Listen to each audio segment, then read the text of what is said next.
Anu Pak, persediaan beras dan uang yang Bapak kirim bulan kemarin sudah habis. Jadi saya bingung, ucap Aminah sambil memainkan jari jemarinya, menutupi kegugupan yang ia rasakan.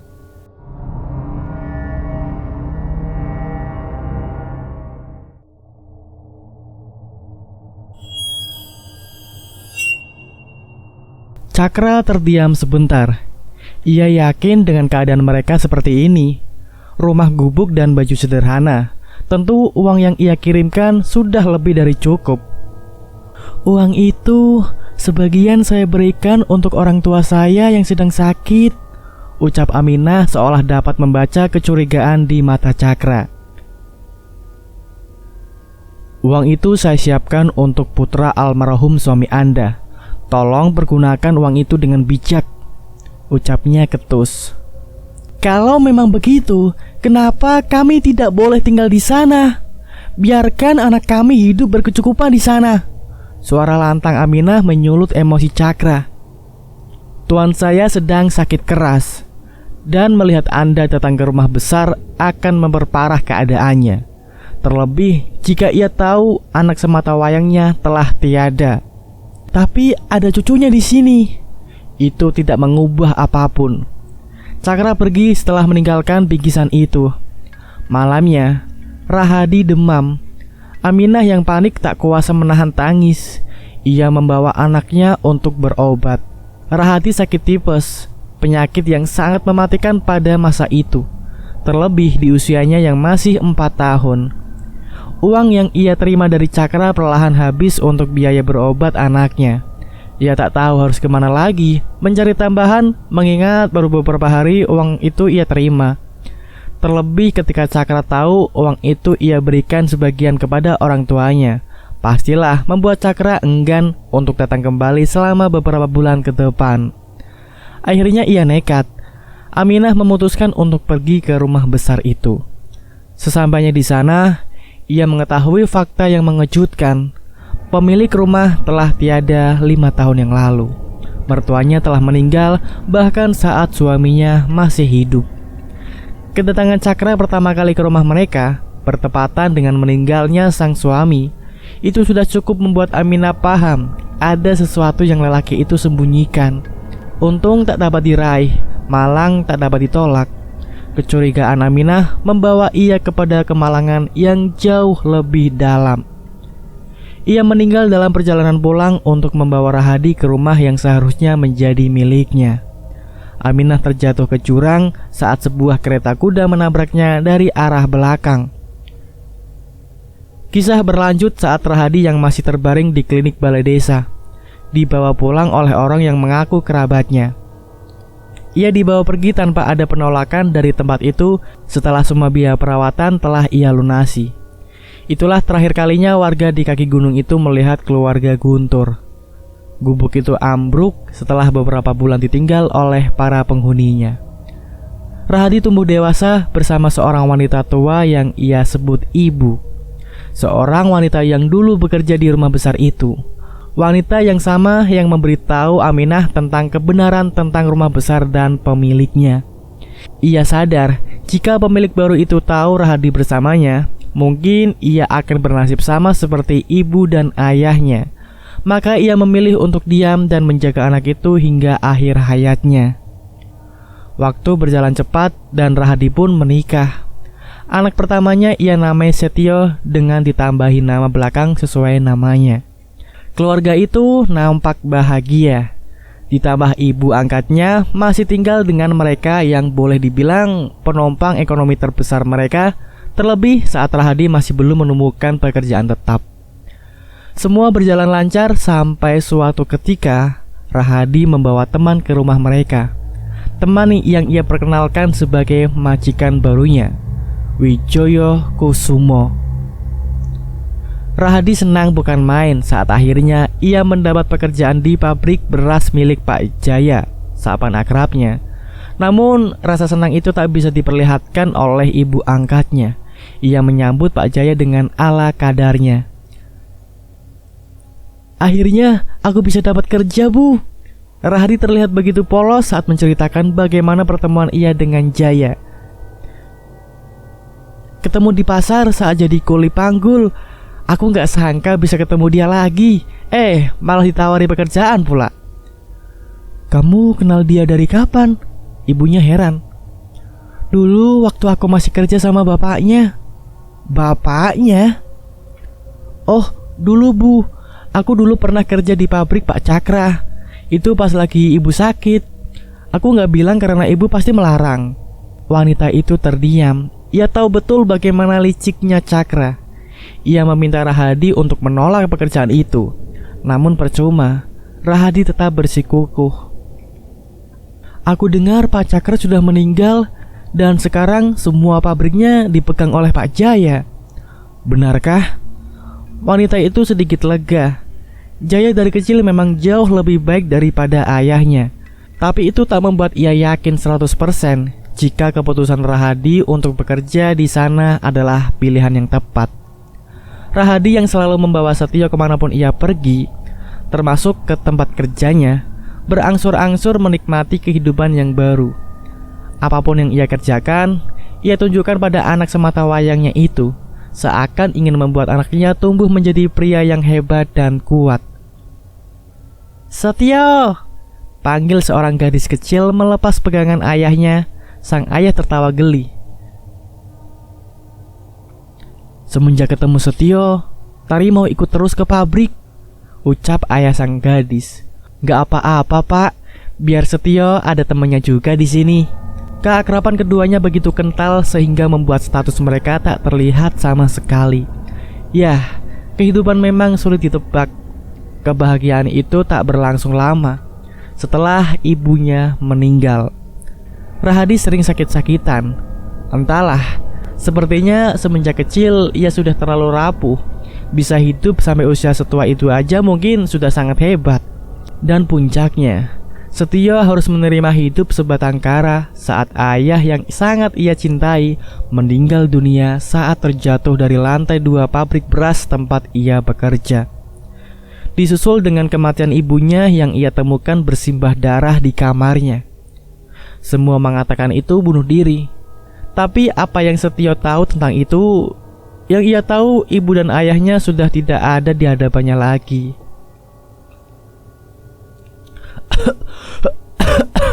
Rudi tak berhenti-hentinya berbatuk, seolah ingin mengeluarkan sesuatu yang besar dari dalam tubuhnya. Tangan kanannya memegang leher, sedangkan tangan kirinya berusaha meraih ibunya yang masih terlelap tidur. Bu.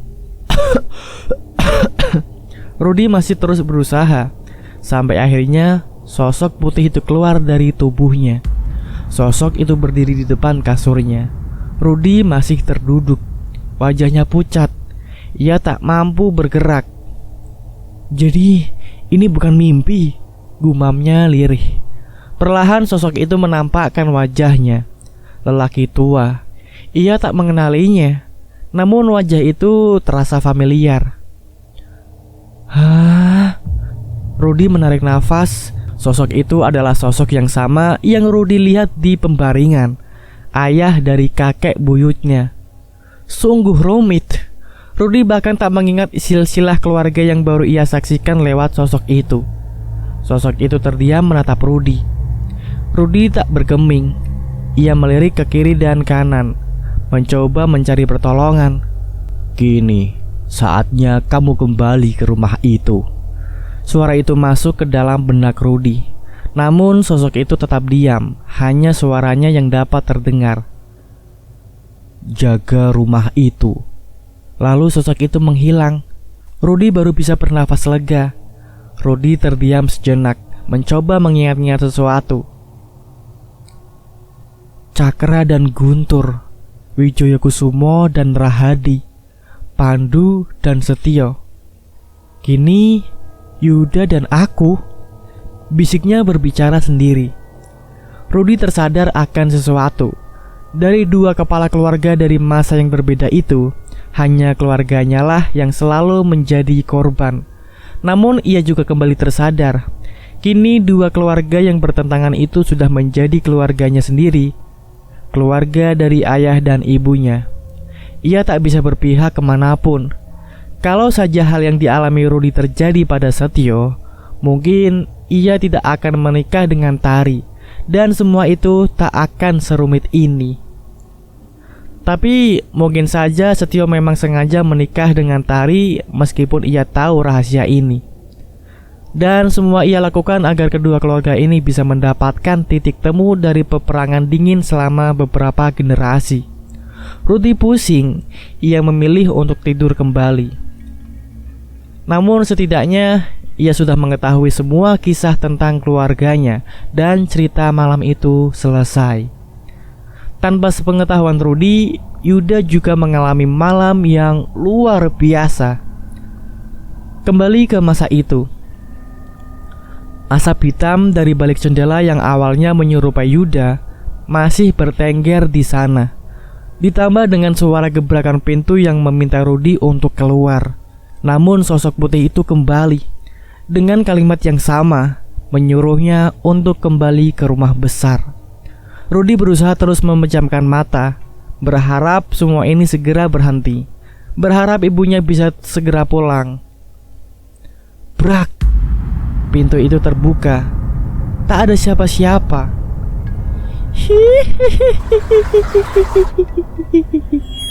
Namun suara tertawa ringkih itu semakin terdengar jelas. "Apa salahku?" teriak Rudy. Yang ia tahu sosok itu adalah Ningrum, wanita yang tanpa sengaja tak sempat ia tolong. Tak lebih dan tak kurang. Semua rahasia Ningrum tak sempat Yuda ceritakan. Mungkin memang sengaja ia simpan demi kebaikan Rudy. Tapi untuk apa? Toh sosok itu hanya mengejar Rudy, bukan Yuda ataupun keluarganya. Jika saja Rudy tahu betapa bahayanya makhluk yang mengikutinya, mungkin ia tak akan berpikir dua kali untuk pindah ke rumah besar itu. Meski ia tahu, itu berarti Yuda harus keluar dari sana. Semilir angin masuk ke dalam ruang kamarnya. Bulu kuduknya berdiri menahan ngeri. Selama ini, ia hanya dihantui lewat mimpi. Namun, kini semua terasa begitu nyata. Suara desahan mirip angin atau lebih terdengar seperti desisan seseorang. Rudy tak bisa membedakan itu. Selain lantunan ayat suci, ia tak henti-hentinya memanggil ibunya. Sungguh ironis. Lelaki cangkung itu sangat bergantung pada wanita mungil yang ia panggil ibu. Deret, deret. Ponselnya bergetar. Nama Yuda terlihat pada layar kecil ponsel Motorola-nya itu. "Yud, tolong aku. Tolong ke rumah sekarang," teriak Yudi. Mas kenapa mas? Mas tolong dengarkan aku. Sekarang mas ke rumah besar. Sekarang mas. Bude meninggal. Terdengar isak tangis Yuda di balik telepon.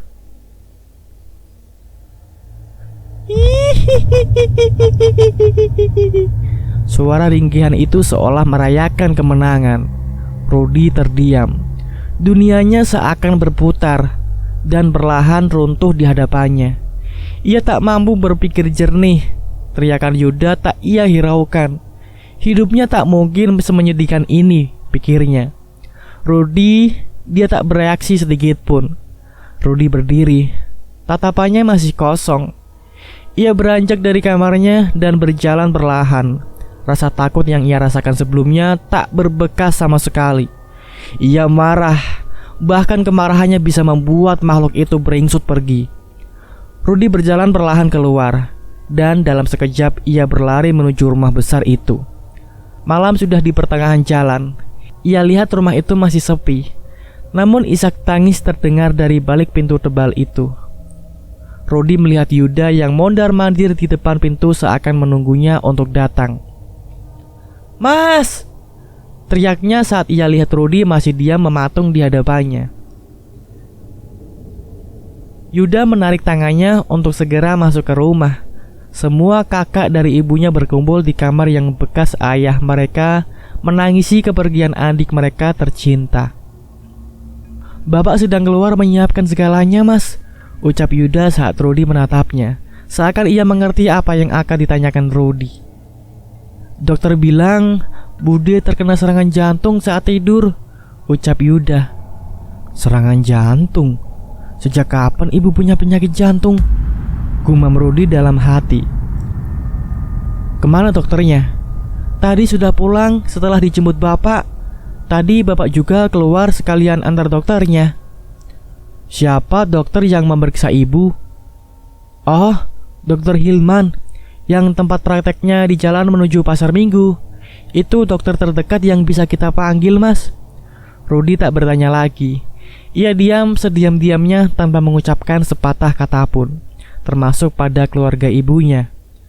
Hampir jam 1 malam, Rudi yang masih berada di rumah besar memutuskan untuk pulang. Besok aku kembali, ucap Rudi setelah diberitahu jika pemakamannya akan dilaksanakan besok pagi. Yuda dan Pandu terdiam. Mereka merasa bersalah karena tidak bisa menawarkan Rudi untuk menginap. Rudi yang sudah tahu alasannya memilih untuk mempermudah kerisauan mereka. Keesokan paginya, rumah itu sudah dipadati oleh pelayat. Rudi yang sudah datang semenjak subuh hanya menyapa para pelayat sekadarnya. Ia terlalu fokus mengurusi segala keperluan untuk pemakaman ibunya, sampai ia tak menyadari ada tamu asing datang.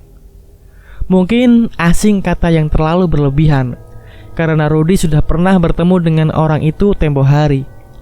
Ia datang dalam diam dan menunggu Rudi sampai prosesi pemakaman selesai. Cah bagus! Teriak seseorang saat Rudi hendak pulang malam itu ke rumahnya. Rudi mengenal orang itu.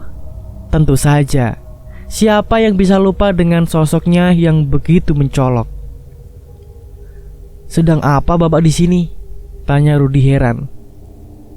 Ya ampun, tentu saja aku datang untuk melayat. Bukannya aku pernah bilang tempo hari kalau orang tuamu itu teman lamaku, ucap pria itu yang tak lain adalah Suryo. Rudi hanya terdiam. Aku boleh berkunjung ke rumahmu? Pinta Suryo saat Rudi tak memberikan respon apapun dari penjelasan ia sebelumnya. Boleh, mungkin sebaiknya jalan saja. Rumah saya dekat, balas Rudi. Mereka pun berjalan sambil sesekali membuka obrolan ringan. Oh, tanah kosong ini sekarang jadi rumahmu, ucap Suryo yang dibalas tatapan heran Rudi. Dulu ini tanah kosong di sebelah panti asuhan, tapi sekarang semuanya sudah berubah. Suryo menjawab tatapan heran dari Rudi. Ayo silakan masuk pak. Suryo mencoba untuk masuk, tapi langkahnya tiba-tiba terhenti. Ia seakan tertahan oleh sesuatu yang melarangnya untuk masuk. Pak, Rudi kebingungan. Lek, sebaiknya kita ngobrol di luar saja. Bagaimana? Rudi hanya menjawab dengan anggukan. Obrolan ngalor ngidul itu tak membuat semuanya terlihat menarik, sampai Suryo menawarkan sesuatu yang tak pernah Rudi pikirkan sebelumnya. Bagaimana kalau kamu tinggal di rumah saya? Tawaran Suryo tentu membuat Rudi kaget. Maksud bapak? Aku bingung mau mulai cerita dari mana. Cerita ini akan sangat panjang. Ini juga berhubungan dengan wanita itu, wanita yang tempo hari kalian tanyakan kepadaku. Ningrum? Tanya Rudi. Ningrum? Balasnya dengan nada penuh ejekan. Bruk! Sesuatu terjatuh dari dalam rumah, seakan menunjukkan kemarahan atas kedatangan tamu itu. Namun suara itu tak menghentikan Suryo untuk bercerita tentang kebenaran yang sepantasnya Rudi ketahui. Rudi diam 1000 bahasa, seakan cerita itu sulit dicerna. Mungkin kamu gak akan percaya, tapi itulah kenyataannya. Aku akui memang aku ini orang bejat, tapi aku tak ada hubungannya dengan kematian keluargamu. Setidaknya aku ingin menebus sedikit kesalahanku untuk menawarkan kamu tinggal di rumahku. Apa bedanya di sana dengan di sini? Rudi hilang harapan. Di rumahku, kau bisa tinggal di tempat yang tak bisa dia itu datangi. Kau bisa tinggal di kamarnya. Rudy kaget. Tawaran itu terdengar jauh lebih gila dari semua cerita yang baru saja ia jelaskan. Aku tahu itu terdengar gila, tapi percayalah, di sana jauh lebih aman daripada kamu tinggal di sini, ucap Suryo sambil melihat sekeliling rumah. Rudy masih belum mengiyakan. Ia meminta waktu untuk berpikir, dan Suryo pun pergi.